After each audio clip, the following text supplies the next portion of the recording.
I need to address the ongoing conversation about nervous system regulation, because for me, the conversation's starting to feel like really problematic and ableist, and like actually like a little related to goop and like wellness industrial complexes.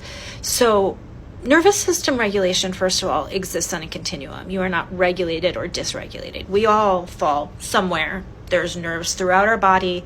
Some of them are really heightened. Some of them are really calm. Sometimes they're all on fire.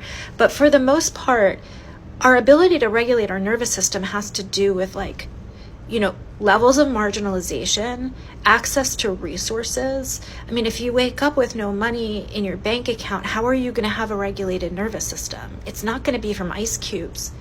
I'm not trying to mock like the intentionality behind people who are really working to bring nervous system discourse into talking about mental health. And I also want to say that there's something inherently ableist and problematic about the discourse.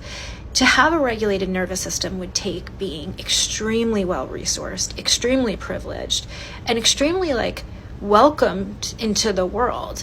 Your levels of marginalization are directly correlated to how dysregulated your nervous system is.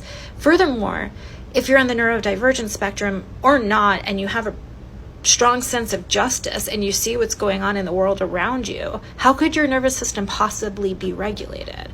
And so I'm like sort of calling for the end of shaming that I feel like is coming from the like, you need a regulated nervous system, and normalizing that like, that's a pretty elusive thing to get if you can get it. It's not like a destination. We want to feel calmer, sure.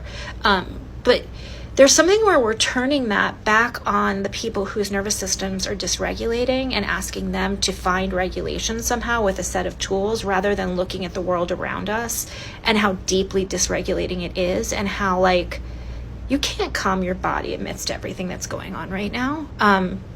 That would be like a real separation from society at this moment. And those of us who like need to be out there and hear like the noise of the world, like all of it, it's hard to feel calm. It's hard to feel regulated. And sometimes I think the work is just about like living alongside that painful truth, trying to find moments of reprieve, but not setting ourselves up for failure when we're in boiling water.